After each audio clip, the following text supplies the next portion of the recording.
Ladies and gentlemen, welcome to Solange Chamberlain, who is the Chief Operating Officer, Commercial and Institutional for the NatWest Group. I'm Richard, I run the London Chamber. So let's get started. People. Good morning, everyone. People. So we all obsess about people at the moment because of retention and recruitment, but I think one of the things we all learned in business throughout COVID is actually businesses are about people. They work in it, they run these businesses, it's a very emotional place. I mean, in terms of banking, particularly grand institutions like NatWest, what have you learnt about people? So I think for us, people are very important and really our purpose, and we've really, it was a big focus when we announced a new strategy a couple of years ago to really put purpose at the heart of the strategy. And really the reason we exist at NatWest is to champion potential, to help people, families, businesses thrive and do that at various stages of their life, of their business growth. So we think people are very important. We have the ambition, realizing it is a digital world, but we want to be the best relationship bank for a digital world, because we think digital and access to digital services is really important and is really valued by customers. But we also know, and as you say, we saw during COVID, that our relationship managers, our staff in branches, having a voice on the other end of the phone is also really, really important. So, I mean, this sounds like holistic banking, which is a phrase I've learnt a lot. So what does that mean? Does that mean banks are no longer going to be banks? They're going to be more like your friendly advisor? Well, so I think, it's quite an existential question, I think. But for us, it's really putting it together is how do we make sure we can be there at the right time, at the right place, with the right advice for you. And I think in terms of people, for us, that also starts with our own people, because we need to make sure we've got the right people, we invest, we retain, we attract in our workforce, because, our customers also benefit from that. So, learning is really important. I think it's a key pillar of our purpose. We start with ourselves. We've made a lot of time and also content available. We've committed to ensure that all of our colleagues have access and can retrain themselves on some future-proof skills by 2025. And we've really seen quite a lot of really good uptake. And I think that's really important to create that learning environment. The world is moving quickly. And also I think it's important for us to do that for our communities and with our customers. Some of the things we do is, yes, we provide financial services, we provide financing, it's quite important in the world. But we also have things like our accelerator program, where it's open to NatWest customers or not, where we provide support, mentoring, coaching in a community to really help those businesses that need some help to realize their potential and scale their businesses. So during COVID, certainly a lot of businesses I spoke to in London, and I know my colleagues elsewhere spoke to, felt that at times banks were less than understanding. It was quite difficult getting hold of a person. When you got hold of that person, they just didn't understand small businesses. It was as though the banking system, and I'm not accusing NatWest of doing this, but the banking system had sort of lost that ability to interface at a human level. It didn't have the soft skills, let alone the technical skills. Is that changing now, do you think?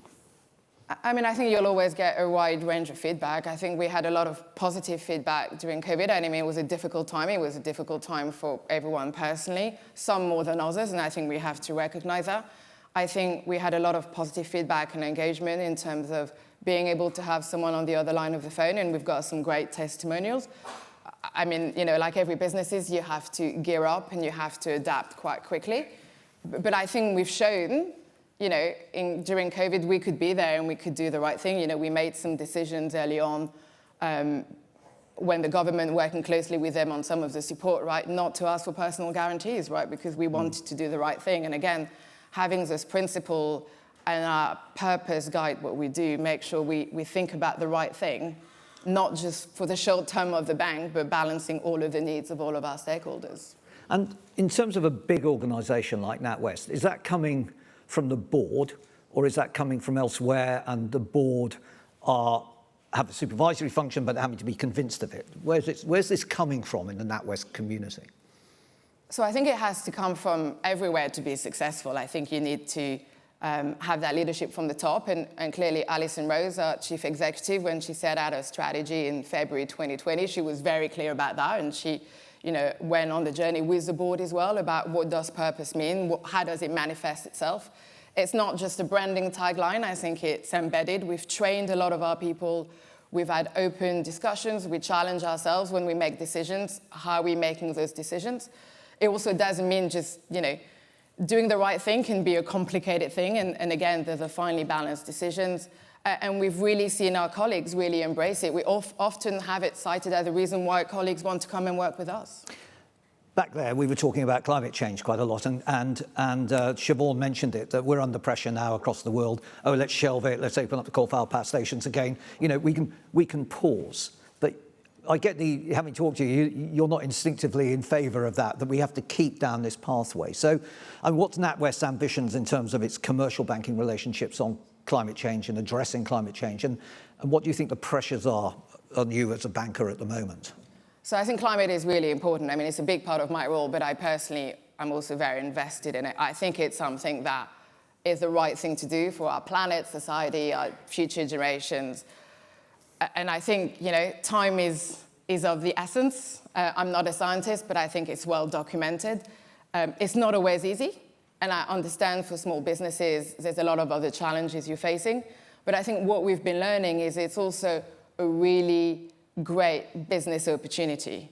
I think, it's really, the UK is brilliant businesses. We've heard the Chancellor talk about innovation. We've seen quite a lot of innovation in the space and all across the UK, not just in London where we are today. And we published a report last year, Springboard for a Sustainable Recovery, that highlighted there could be there's an opportunity upwards of 150 billion to the economy, the creation of 120,000 jobs and new businesses. And so I think we need to see it. It's not, I'm going to do the right thing, but it's another headache that I have, right? It's about how do we rewire the system? How do we adapt our business model? We're seeing some really interesting cases where actually some businesses have a premium on their offering if they're lower carbon, and we're seeing customers engage and understand that differently. In terms of, for us, again, 2 years ago, Alison put it very much at the heart of the strategy. We've embarked on the process of how do we embed it into everything that we do in the bank, so we've learned a lot. We started by putting our own house in order. I think it's difficult to work with customers and support them in the transition if you're not doing that, so we've reduced the emission from our operational footprint by 48% since 2019 and doing a lot more. And we put out some big commitments out there, so we want to reduce the emissions from our financing activity by 50% by 2030, which every year gets closer. But we think we have to do it together, and we have to help, which is why I'm also really, really happy to announce today we are launching the Carbon Planner, which we'll make available for free to businesses, which is a tool that really will allow you, using your own data, understand your carbon footprint. I think it's really important to understand, measure where it comes from. And more, to your point around what's happening in the world, is that the business case for change, given inflationary pressures, given energy cost, is making more sense than before. We're seeing the maths add up better. And it can be small actions, large actions, but I think having the data, measuring, tracking, and for us, not just us, but working in partnership with government, legislators, other bodies, as well as companies and other industries, we really want to support businesses. This is not something we can just do by ourselves. So if we look at the future for businesses in Britain, we're in a world now where trade has become a geopolitical weapon in the hands of a lot of governments. And despite what the Chancellor says, there are other forces in the cabinet who see trade as a weapon to be applied. How do you as a bank help particularly small businesses for whom this might be a new adventure, but they feel it's actually quite a perilous political world to enter into? How do you help them with trade? How does a bank work to help a company become an international trader? That's a very good question, and certainly from our research, we have identified, especially in the SME sector, that there can be a knowledge and also a confidence gap about how do you go about doing trade. You're all very busy. You don't necessarily always have dedicated teams to do that. So for us, as I said, we really want to champion potential, help your businesses thrive. And I think the ability to help business scale and diversify and access international is very important and something we at NatWest are fully committed. We've got a lot of ambition to grow our trade business. We're spending a lot of time, energy, and money on a multi-year investment program to make it better and to really be able to be the UK national trade champion. And the way we're looking at that is not just the financial product of it, but what's the end-to-end journey that a customer would go through, and how can we help with the data, the information, some of the administrative side and the logistics of it. Again, we're using some of our accelerators. We also have digital tools like Business Builders, where we have dedicated workshops on content to help people. And again, also working in partnership with bodies like the UK Export Finance to see how we can make that experience better. So again, that goes back to holistic banking, doesn't it? It's being a supporter to the business as well as simply financing them and basically operating their transactions. Look, just the final question I want to explore with you, which I haven't told you about, but I wanted it. During the financial crisis, we were treated to the spectacle of an array of male banking leaders sitting in front of the House of Commons, clearly demonstrating they had no idea what they were doing and they had no competence to be in their jobs. Now, you're in a bank now which is led by a woman. You're a senior woman in that bank. Is banking actually now changing and becoming more flexible about having women working in it? And is that changing the atmosphere of strategic banking and the way banks behave in relation to business in particular? So, I mean, I can share my personal point of view, which, you know, I work in a bank which the chief executive is a woman, our chief financial officer is a woman, I'm a woman, and you know, I've been given great opportunities. And I do think, you know, we have quite a balanced board as well. I've noticed compared to other institutions I may have worked at, it definitely changes some of the dynamics of the conversations. I think it's for the better. I think it's about diversity more broadly and what that's really important. Gender, but also ethnic minority and of experience. I think it leads to better conversations and to better debate.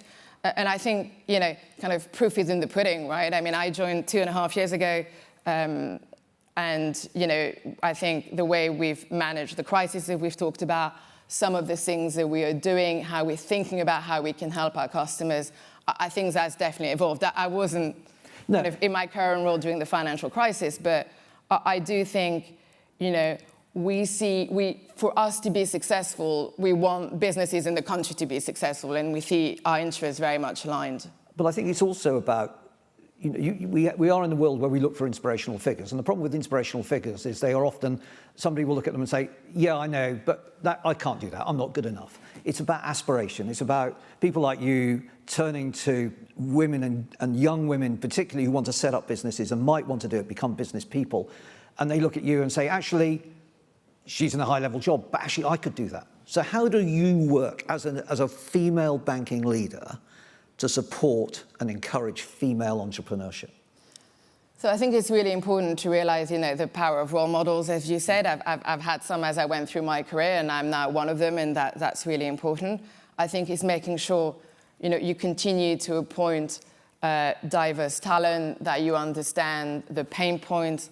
You know, whether it's our apprentices or graduate programs, we make sure we have the right intake, we support people in the right way along the way. I think, again, with our entrepreneurs, we support our customers. We're making a lot of spaces available to make sure that we have that representation. And then in turn, if we can represent the diversity in the country in our businesses, then I think we can serve them better.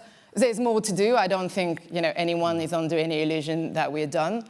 But I think we've made some encouraging progress. It's something we continually think about and like to be challenged about. And it's, you know, as I say, some of the things, you know, I'm very proud that we've done, and that diversity of thoughts and thinking about, you know, all of our stakeholders, sustainable growth is great, right? And I think we all benefit from it. Solange Chamberlain, thank you very much indeed. Thank you.